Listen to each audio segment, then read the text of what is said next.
How would you like a 15% discount to my daily email, the stack of stuff, the show notes, discounts to the conference, all of that? All you need to do is text the word show to 33777. You'll get the annual subscription with a 15% discount to my daily email. You'll get the stack of stuff, the links to the show notes, discounts to the conference, and so much more. All you have to do is text the word show, SHOW, to 33777. Text show to 33777.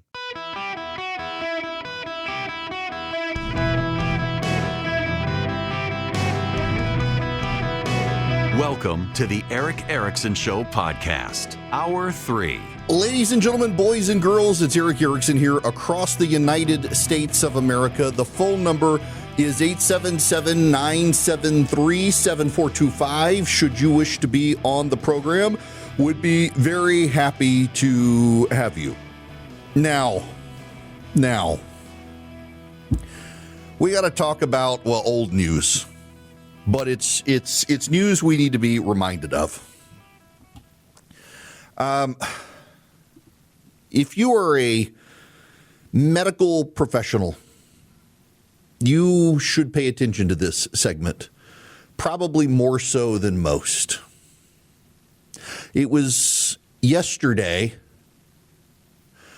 in the year of our Lord 2020 that the media and medical community came out and insisted, after keeping everyone in their homes and masked, that it was okay to now be in the streets to protest because of George Floyd.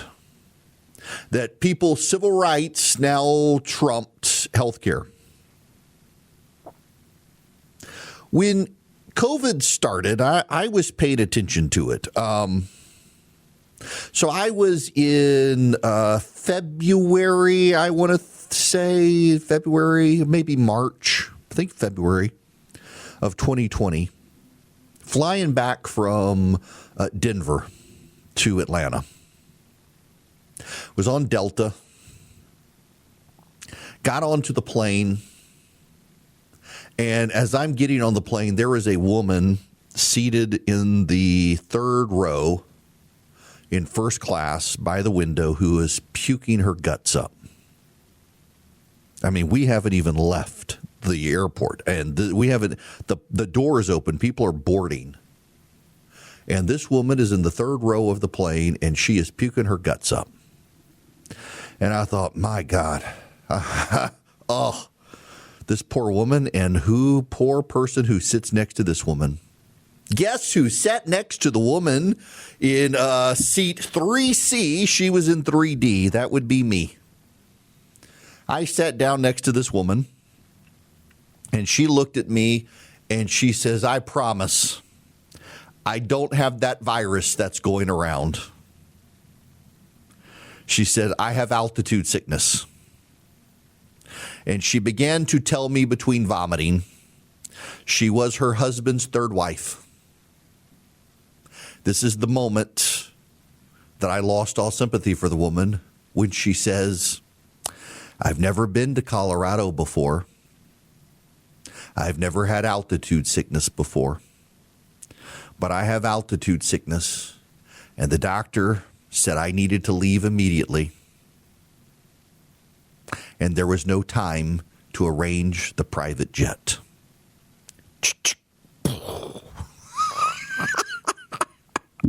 Seriously, the woman puked her guts up. And we were delayed due to weather. It was snowing and there was weather, and we were delayed leaving Denver.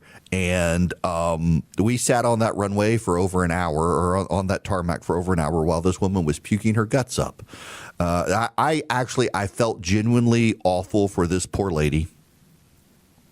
I felt bad. She was her husband's third wife, trying to leave a good impression on his family, got altitude sickness and had to evacuate Denver and couldn't wait for a private plane to take her to New York City.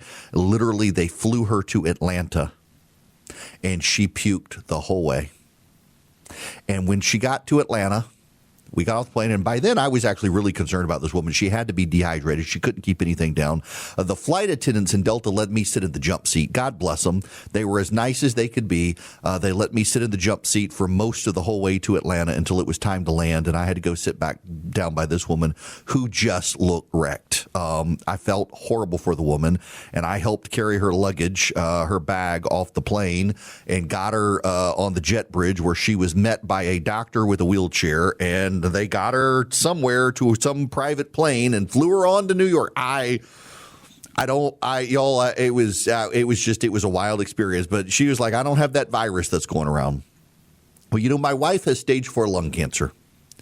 So I was very concerned when COVID started going around, and I was telling people, look, they put on the masks. Over time, it became very clear the masks weren't going to work. The only people who wear masks today are the neurotic progressives. And by the way, every time I fly to Washington, there are progressives on the plane wearing masks. And I am sensitive to people who might be immunocompromised because my wife certainly is, but it's never a person with a immune situation. It's always a progressive wearing a mask. It's like a virtue signal. Literally on my flight to Washington, D.C. on Monday, the couple sitting across from me came on the plane with masks on, took off planes to drink and eat on the way to Washington, and then as we were landing in Washington, put their masks back on, having been unmasked the whole time on the plane.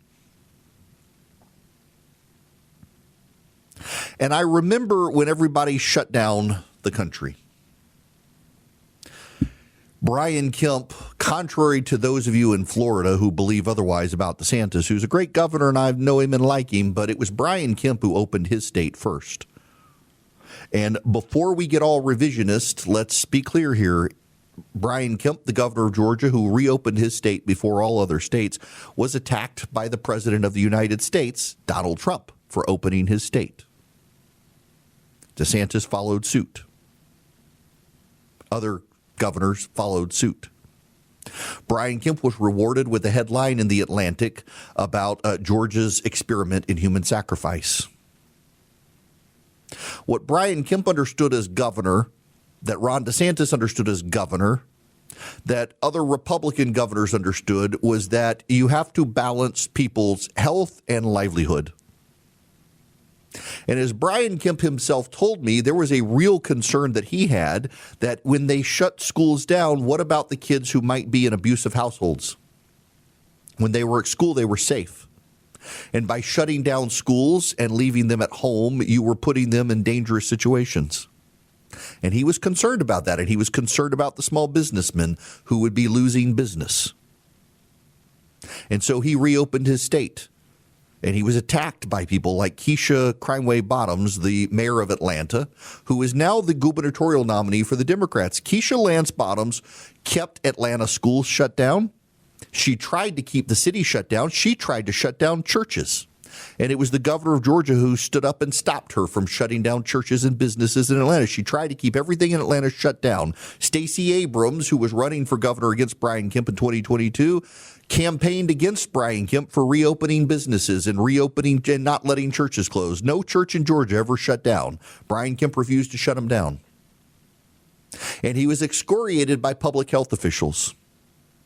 In Wisconsin and Michigan and other places, small businesses began to protest after Georgia reopened. They went to their state capitals and they protested their businesses still being closed. They were hurting financially, and they were excoriated by public health professionals on television.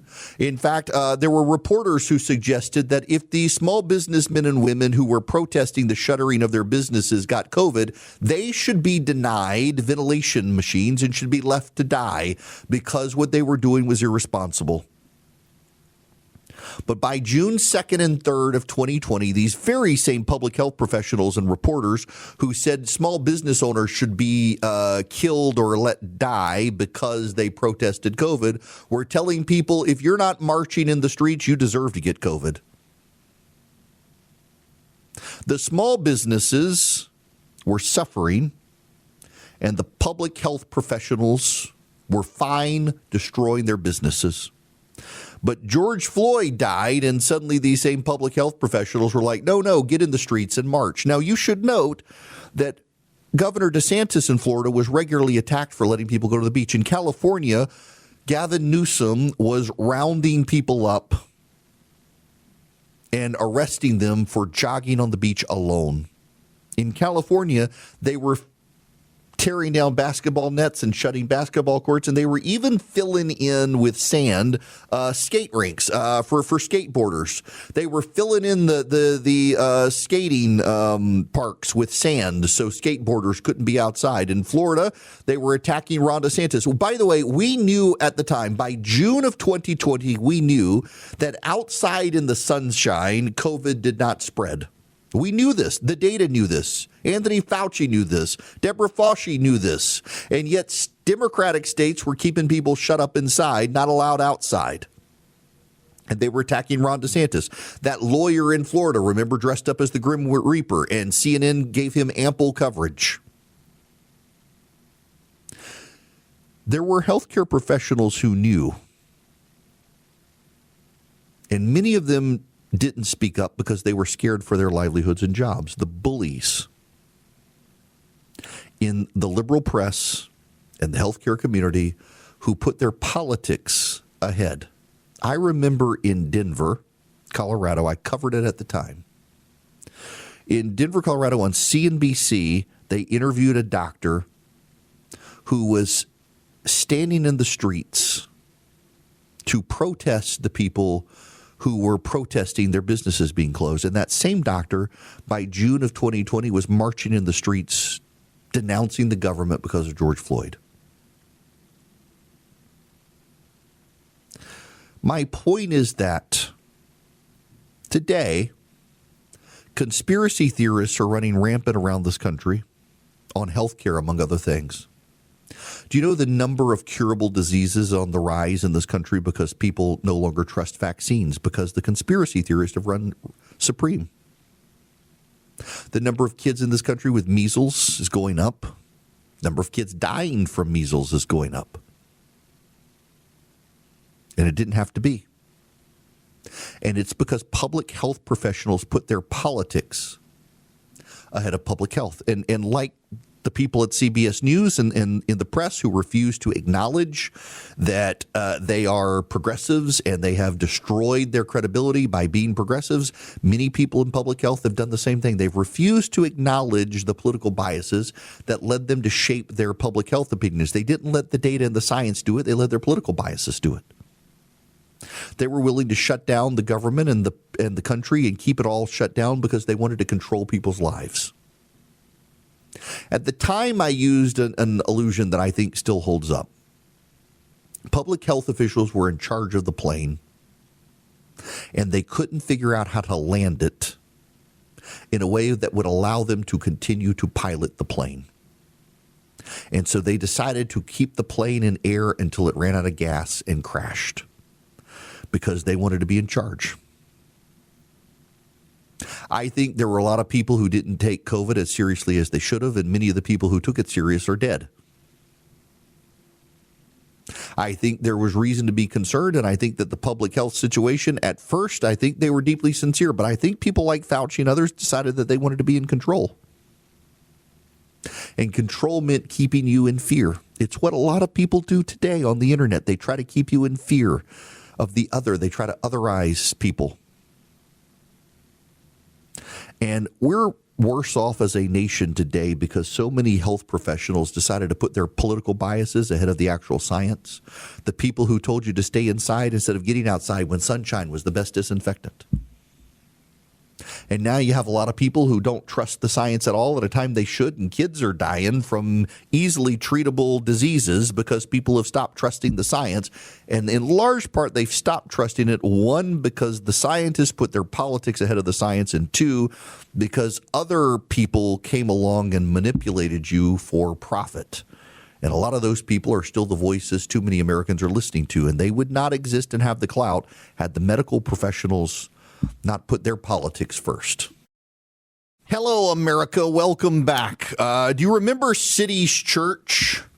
City's Church in St. Paul, Minnesota, is where the Black Lives Matter's progressive protesters stormed into the church on a Sunday and disrupted the church because one of the assistant pastors also works for ICE.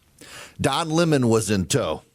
This is Jonathan Parnell, who is the senior pastor of the church. Mayor Herr, on April 20th, in your address on the state of St. Paul, you said that you are committed to listening and to acting and to lifting St. Paul higher to its full potential.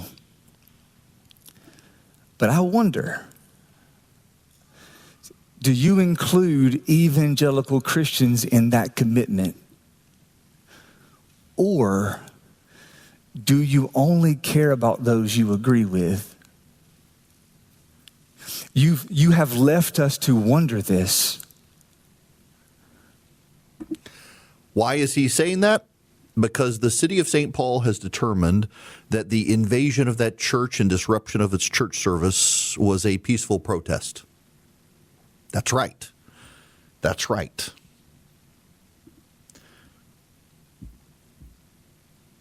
City's Church in St. Paul, Minnesota was disrupted on a Sunday. Protesters stormed into the church, disrupted the church service, causing people to flee and harass people as they were leaving the church.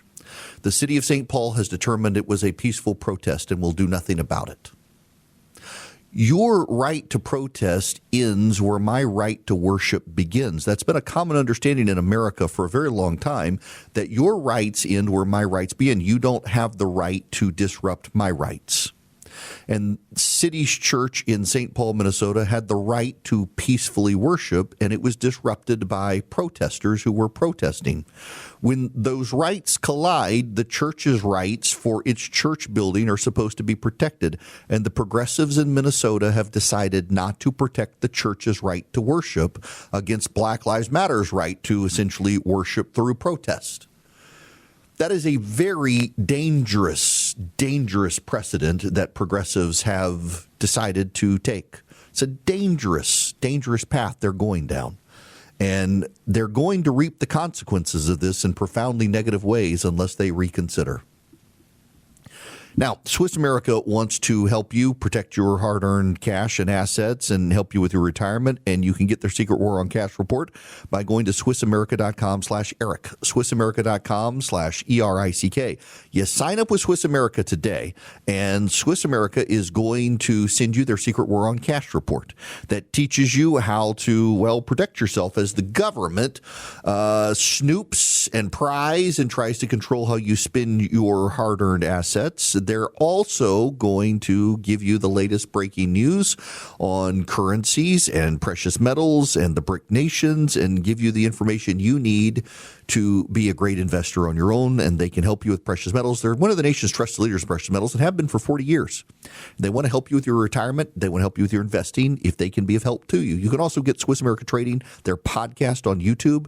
What you do is you go to SwissAmerica.com/Eric today, SwissAmerica.com/ERICK. Start a relationship with Swiss America. It can be beneficial to your retirement and finances. SwissAmerica.com/Eric. If you're at all interested in precious metals, they're the people to talk to. SwissAmerica.com/ERICK. When we come back, we got your phone calls at 877-973-7425 and a whole lot more to talk about. Hello, welcome. It is Eric Erickson here across the United States.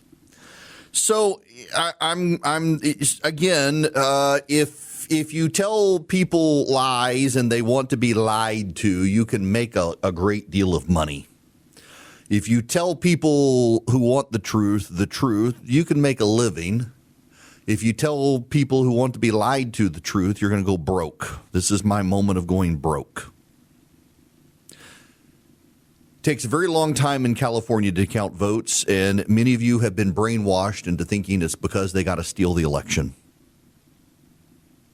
They're not stealing the election in California. They're just incompetent morons who have created a system that takes forever to count votes.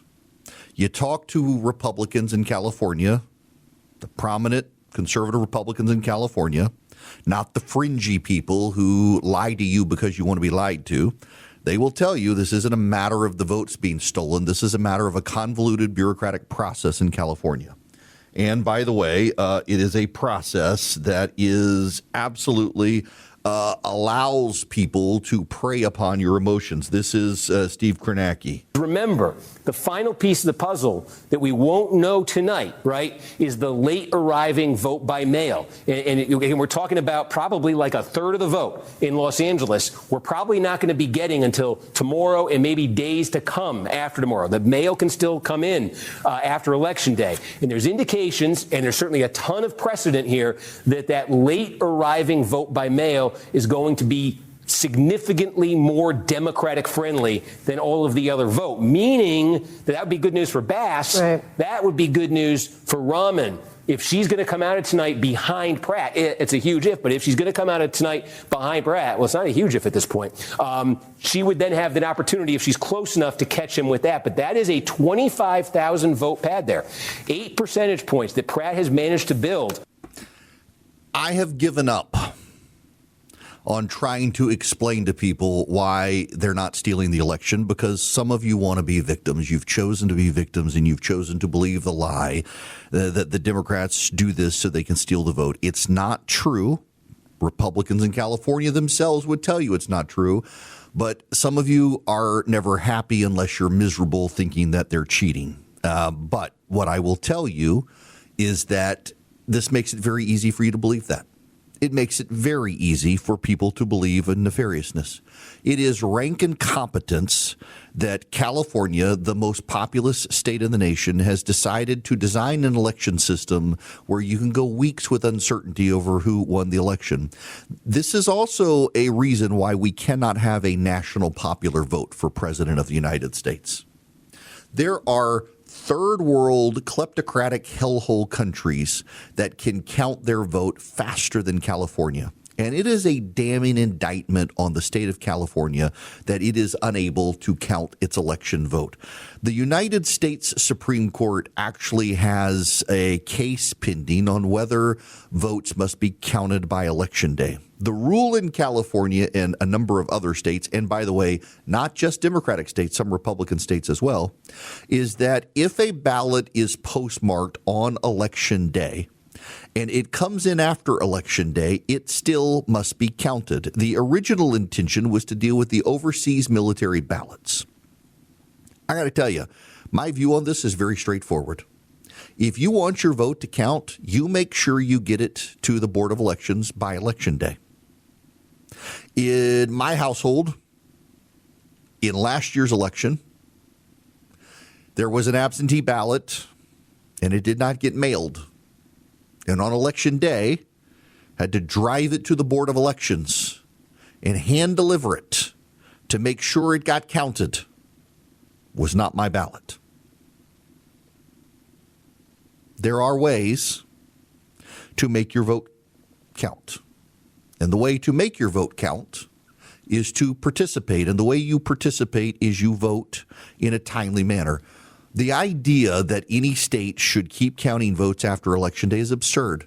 If you want to go to mail-in balloting, as California and other states intend to do, well, you know what? You need to show up and vote and get it in the mail as quickly as possible so that it's to the Board of Elections by Election Day. And I hope that the Supreme Court, when it renders this decision, by the way, the decision is not going to come out until after the California primary. It's not going to apply to this election, but it could apply to the next election. I genuinely, y'all, I don't think that these elections are being stolen. I understand some of you disagree with me, and you're not going to convince me, and I'm not going to convince you. And you can think less of me, and I can think less of you. That's totally fine. But what I do think is that it opens up all sorts of allegations to stolen elections by people who don't understand the process when you can't count the vote by Election Day. And the fact that Democrats are unable to recognize this, it's like voter ID. Voter ID is not a controversial issue. Black voters support voter ID. White voters support voter ID. Hispanic voters support voter ID. Male voters support voter ID, female voters support voter ID, young voters support voter ID, and old voters support voter ID. John Ossoff, the Georgia senator, had a rally recently where you had to show your ID to get inside. You want to participate in democracy, and yet he made you show ID. And yet John Ossoff opposes voter ID. Chuck Schumer opposes voter ID, and yet Chuck Schumer has events where you got to show ID to get in. You want to write a check, you got to show ID. You want to get into a federal building, you got to show ID. You want to get into a sporting venue often, you got to show ID. You want to get on a plane, you got to show ID. The only place that Democrats oppose showing an ID is at the ballot box. Why? It's not so they can steal the election. It's because they are racial paternalists who believe that poor black people in this country would be denied the right to vote despite evidence to the contrary, because none of these Democrats who believe these things are actually poor black people. They're either wealthy black people who are progressives, who are part of the white cohort that believes these things. They think just like the white progressives, or they are white progressives. And white progressives believe they must protect black Americans from systemic racism, which they believe showing voter ID would do, despite black voters themselves saying, hey, we would love to have voter ID. And in states like Georgia, where you're required to show voter ID, you're required to use your driver's license to get an absentee ballot in Georgia. No black person has been denied the right to vote. But what the Democrats are doing is they are willfully undermining people's belief and faith in democracy, while they themselves campaign on and scream about democracy being at stake.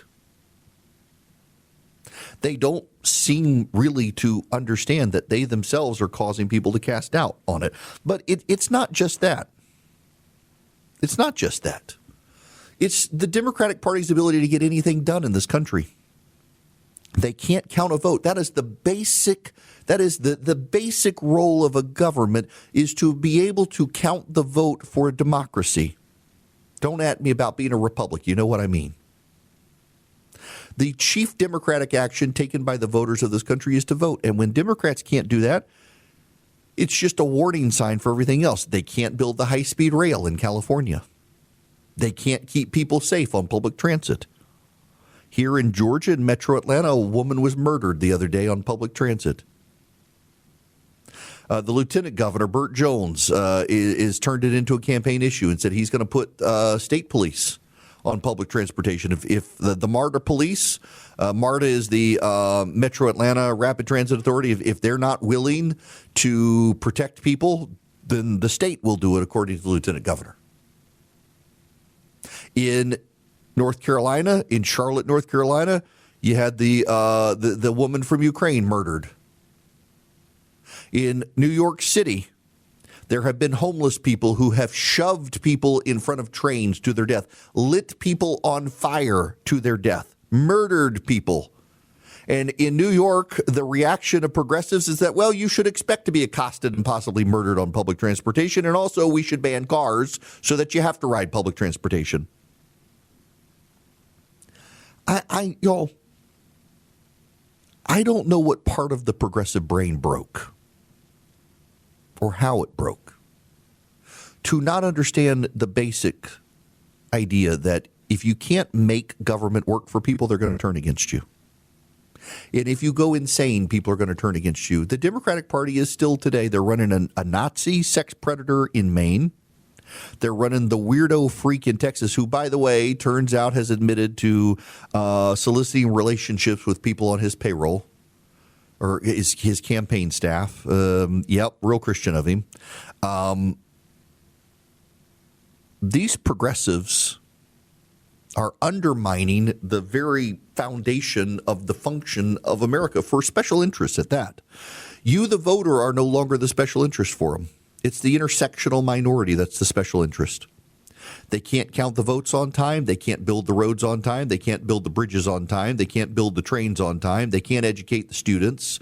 They can't do anything to keep you safe, and yet they want to be in control. And you know, the more remarkable part is that there are a lot of white progressives who are perfectly fine with this because they get the luxury to believe things that simply are not true. Take drug legalization. It's what I forget who it is who called it a luxury belief. A luxury belief is a belief that you as a person of wealth can have, that if a person not wealthy embraces your idea, their whole world is going to collapse. You as the wealthy person can go to Colorado or California or Nevada or wherever, and you can go to the dispensary and you can get your gummies or your drugs. In Denver, get your mushrooms, and you can go sit in your wealthy neighborhood in your wealthy apartment, and you can do drugs and live your life. If a poor person does it, it's going to ruin them. You as a wealthy, entitled person can have your unlimited abortions and your multiple kids from multiple fathers and pay child support and have your prenuptial agreements and be able to afford that lifestyle because you're a white, wealthy progressive. The poor person can't do that. You have the luxury of your wealth to protect yourself from the fallout of your beliefs that the poor person doesn't have. And it is overwhelmingly white progressives who are destroying the country with their luxury beliefs, believing that everybody else can believe these things, that if they believe will destroy their society. And in California in particular, it's a perfect example of luxury beliefs of white progressives destroying society and undermining democracy by refusing to do the basic competencies of government well, thinking that they're helping non-white people when really they're only helping themselves. In New Jersey, Samsung, I believe it's Samsung, has decided to move to Plano, Texas. They built a $100 million facility less than a year ago and have now decided that the business environment in New Jersey is too bad, and they're packing up and moving for Texas. Because why? The luxury beliefs of the white progressives of New Jersey have become anti-business, and the businesses will now flee, costing the poor people their jobs, while the white wealthy people of New Jersey will continue to do just fine. White wealthy progressives, particularly white female neurotic progressives, are the death of society the world over. And we would be better off if fewer of them were in positions of power, frankly. Have you seen the white progressive woman on the news in the United Kingdom? Some young man was murdered, and the police allowed him to be murdered because the murderer said the kid was a racist. And because they said the kid was a racist, the police refused to listen to the young white man who was stabbed as he bled out and died. And on television in Great Britain, it was, of course, a progressive white woman who blamed the kid's parents for raising a progressive or a racist instead of actually blaming the attackers who stabbed him to death. White progressives are the death of society the world over, it seems, and they're killing California and New Jersey and New York, and they're undermining people's faith in elections, and they can't even recognize what they are doing. They can't bring themselves to acknowledge what they are doing. Why? Because if they did, they would be outside their tribe, and being in the tribe of white progressives to them is far more important than steering good government. And a backlash, I think, is ultimately going to come, but it's going to take a while as more and more non-white voters leave the Democratic Party because of the rich white progressives and their luxury beliefs. Now, I want you to have a luxury that's not a belief, but it's a luxury, but it's a well-priced luxury, and that's a tankless water heater from Rinnai. And you can get a $500 rebate for your home by June 30th if you go to talkingtankless.com and you sign up for the Rinnai rebate for their tankless water heater. You get the $500 rebate. You can even find someone who is certified to install your tankless water heater, and you'll have hot water forever. You can literally stand in your shower all day and not run out of hot water. Speaking of gummies, I have a friend who took one. And 3 hours later, his wife came in to ask him why he was still in the shower. He had missed a Braves game on TV. He had no idea he had been in that long because, well, he was under the influence. And he never ran out of hot water because he had a tankless water heater. Now, I'm not telling you to do that, but I am telling you, you can stand in your shower forever if you have a Rinnai tankless water heater because you're not going to run out of hot water. We don't run out of hot water in our house. You can get a $500 rebate and a tankless water heater from Rinnai. You go to talkingtankless.com, you click the rebate button, and you put in your information, and then you'll go to the rebate portal. You'll find the Eric Erickson rebate, and you put in my first name, Eric, E-R-I-C-K, and you can get $500 off for your home, not your Airbnb, not your corporate building, not your apartment complex, for your house, homeowners. You get a $500 rebate from Rinnai at talkingtankless.com, and find someone to install your tankless water heater and have hot water forever. Welcome, my friends. It is Eric Erickson here. You should know the Department of Justice has secured a superseding indictment against the Southern Poverty Law Center. What it means is, remember, they filed an indictment against Southern Poverty Law Center. Now They have added to it, essentially, revising and amending it. And it's actually really, really damning because remember, journalists told us that all the Southern Poverty Law Center did was they were paying informants. That's all. They were paying their informants. But it turns out that they were doing more than paying informants. According to the indictment, they used their field sources, used the Southern Poverty Law Center's money to attend extremist rallies and host the rallies and grow existing chapters of their white nationalist organizations and create new chapters for white nationalist organizations and recruit individuals to those organizations and then donated to other extremist leaders and purchased cross-burning materials and created racist paraphernalia and paid the living expenditures. It was wild. And then the Southern Poverty Law Center set up fictitious entities to fund these individuals. The Southern Poverty Law Center paid over $1.2 million to one of their sources who was in a romantic relationship with a Southern Poverty Law Center employee, while that source was also raising funds for a white nationalist group. The Southern Poverty Law Center paid more than $70,000 to a Nazi KKK and Aryan nationalist leader. And then when asked to leave the movement, they gave him more money and told him to host extremist rallies instead, according to the indictment. Absolutely wild stuff.